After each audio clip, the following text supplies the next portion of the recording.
Shri Kashi Vishwanath corridor के दिव्य भव्य और नव्य धाम को बने 2 वर्ष हो गए। इस शुभ अवसर पर गत 13 दिसंबर को विशेष आयोजन किए गए। श्री काशी विश्वनाथ धाम के द्वितीय लोकार्पण दिवस पर काशी के गंगद्वार से विश्वनाथ दरबार तक के परिक्षेत्र को एकाकार कर रहा बाबा का धाम पूरी तरह सजाया गया था। श्रद्धालुओं में विशेष आकर्षण देखा गया।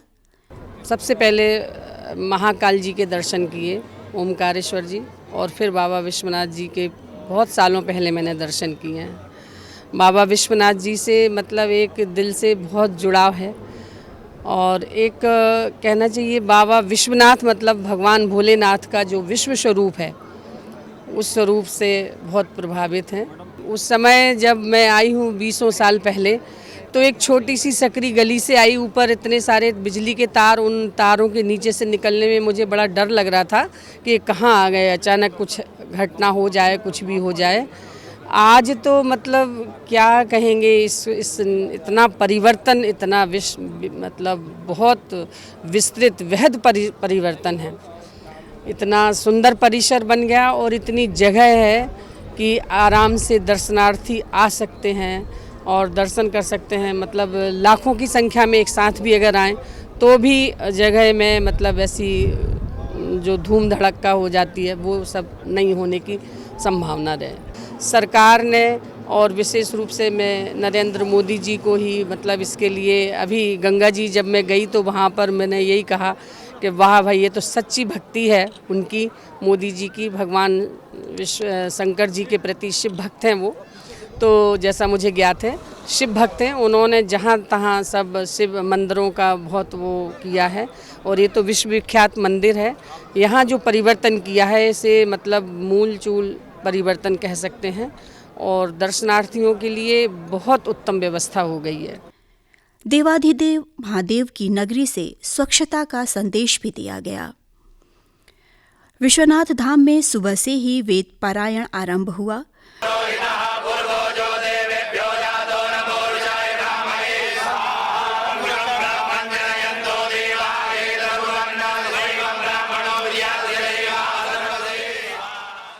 तत्पश्चात डमरू वादन और शंख ध्वनि के साथ महारुद्राभिषेक व हवन पूजन किया गया।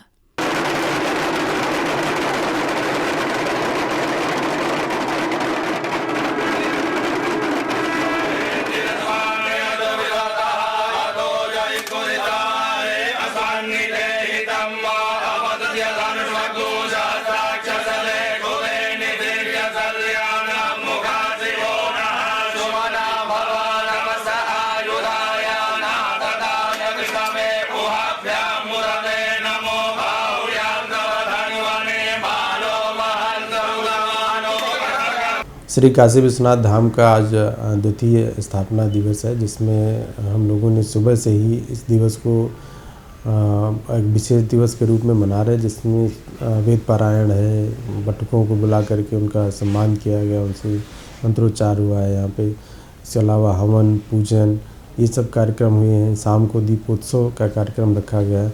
कुल मिलाकर आज के दिन विशेष दिन मनाया गया है। दिन में प्रसाद वितरण भी हो रहा है, तो श्रद्धालुओं को इस धाम से जोड़ने का एक प्रयास है, जिसमें आज के दिन को एक विशेष महत्व दिया गया है। विगत 2 साल में श्री काशी विश्वनाथ धाम में लगभग 13 करोड़ श्रद्धालु आए हैं और विदेशी पर्यटकों की भी संख्या काफ़ी अधिक रही है।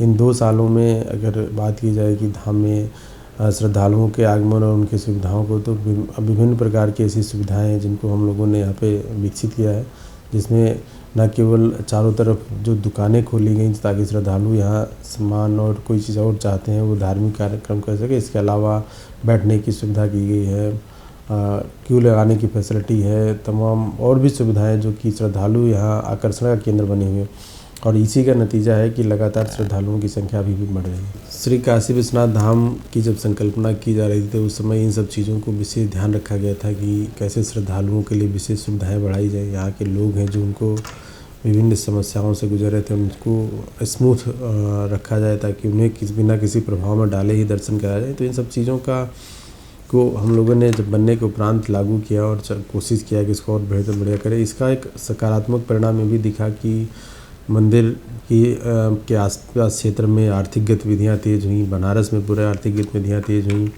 मंदिर की आय पर भी सकारात्मक प्रभाव पड़ा। शायद इसी का नतीजा है कि हम लगातार सुविधाओं को और विकसित कर पा रहे हैं। तो ऐसी तमाम चीज़ें हैं जिनका आर्थिक दृष्टिकोण से भी काफ़ी महत्व है। हालांकि हम धार्मिक गतिविधियों को ज़्यादा से ज़्यादा हम बढ़ाने की कोशिश करें ताकि मंदिर में और ज़्यादा श्रद्धालुओं को सुविधा मिल सके।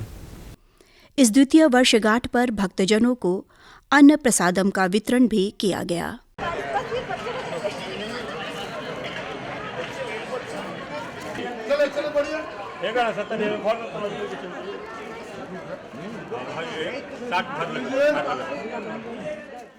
काशी विश्वनाथ ज्ञानवापी की सुरक्षा काफ़ी पहले से बहुत ही महत्वपूर्ण है तथा निश्चित रूप से इस पर खतरे पहले से रहे हैं, लेकिन जब से नया कलेवर हुआ है तब से सुरक्षा के खतरे भी थोड़े बढ़े हैं। इसके अलावा श्रद्धालुओं की संख्या बढ़ी है, तो सुरक्षा के व्यवस्था के अलावा श्रद्धालुओं को सुविधापूर्वक दर्शन कराना ये भी एक बहुत बड़ा दायित्व पुलिस विभाग का हो गया है कि उसमें कोई स्टैम्पेड न हो, किसी के साथ कोई घटना न हो, कोई आपराधिक घटना न हो, ये सारा हम लोग देखते हैं। इसके अलावा कई सुविधाएं जो उनको दी जानी है, जैसे कई लोग खो जाते हैं, किसी के सामान खो जाते हैं, ऐसे सामान जो हमको मिलते हैं हम उनको वापस करते हैं और ये संख्या काफ़ी ज़्यादा है। बहुत सारे पर्स मिलते हैं, पैसा मिलता है, सोने चांदी के जेवरात मिलते हैं जिसको हम उनको वापस करते हैं। तो ये सारा काम पुलिस बहुत बखूबी अंजाम दे रही है। इसके लिए करीब इस समय हमारा 850 का सिविल पुलिस का फोर्स है। इसके अलावा पीएसी एक टाइम में रहती है लगभग 1.25 कंपनी, और सीआरपीएफ जो रेड जोन है उसमें रहती है। इस तरह से डिवाइड करके हम इसको पूरा अंजाम देते हैं। जब कोई बहुत बड़ा त्यौहार आता है, जब बहुत ज़्यादा संख्या रहती है श्रद्धालुओं की, तो उस समय सेक्टर व्यवस्था लागू करते हैं और बाहर से एक्स्ट्रा फोर्स लेते हैं और उस हिसाब से फिर हम इसको मैनेज करते हैं। लंबी लाइन लगाते हैं, बैरिकेड्स लगाते हैं पूरे में, और उस हिसाब से श्रद्धालुओं को मैनेज करते हैं ताकि सभी का दर्शन हो जाए और कोई असुविधा ना हो। जो श्रद्धालुओं की जो सेवा है, जो लोग भी यहाँ आते हैं, अगर वो अचानक बीमार हो जाते हैं या उनको कोई समस्या पैदा हो जाती है, तो उसके लिए जो हमारा फायर सर्विस विभाग है वो इस काम को करता है, तुरंत वहाँ से निकालता है और एम्बुलेंस में उनको बिठा करके डाल करके और उनको फिर संबंधित आसपास का जो नज़दीकी हमारा हॉस्पिटल है वहाँ हम पहुँचाते हैं और उनकी चिकित्सा करवाते हैं। मोबाइल काफ़ी दिनों से हम लोगों ने 2 गेट से अलाउ कर रखा है, जो हमारा गंगा द्वार है और दूसरा जो क्रॉसिंग है वहाँ से मोबाइल अलाउड हैं, क्योंकि यहाँ पर एक्सरे मशीन हम लगाए हैं और वहाँ से चेकिंग करके उनको हम अलाउ करते हैं। बीच में सर्वे हो रहा था, तो सर्वे की फ़ोटो खींच करके कोई उसको वायरल करके और एक सनसनी न पैदा करे, इसके कारण बीच में उस समय जो एएसआई सर्वे था उस समय मोबाइल बैन किया गया था और इस समय 2 गेट से मोबाइल बिल्कुल आना जाना अलाउड है।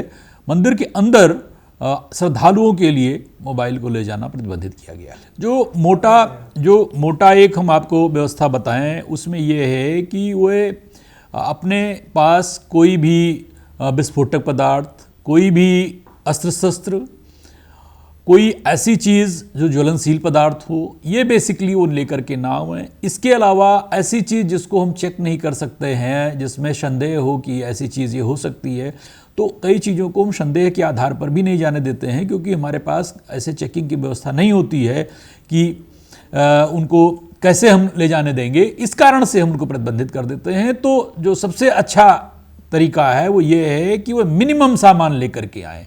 मिनिमम सामान में उनका मनी पर्स, जो पूजा की सामग्री है, फूल, दूध, पानी, जल, और मिनिमम सामान वो लेकर के आएँ। यही सबसे अच्छा तरीका है, बाकी सामान अपना बाहर रखें। जो भी श्रद्धालु यहाँ दर्शन करने आते हैं उनसे मेरी अपील है कि जो उनको निर्देश दिए जाते हैं उनका पालन करें, लाइन में लग करके दर्शन करें, और अगर उनको कोई असुविधा होती है तो लोगों से बहुत कायदे से उसको बताएं, क्योंकि जो फोर्स है कई बार बहुत ज़्यादा लोगों को दर्शन कराती है और कई बार ऐसा होता है कि जल्दी दर्शन कराने का होता है।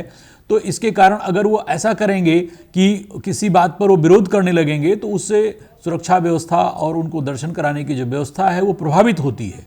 तो मैं उनसे अपेक्षा करूंगा या उनसे अपील करूंगा कि वो मिनिमम सामान लेकर के आवें, और पुलिस का सहयोग करें, प्रशासन का सहयोग करें। फिर भी अगर उनको कोई असुविधा है तो यहाँ पर ट्रस्ट के अधिकारियों को अथवा पुलिस के अधिकारियों को अपनी शिकायत कर सकते हैं। हम लोग की पूरी ये प्रयास है कि लोगों को बहुत ही अच्छे से दर्शन हो और यहाँ से अच्छा अनुभव लेकर के जाएं।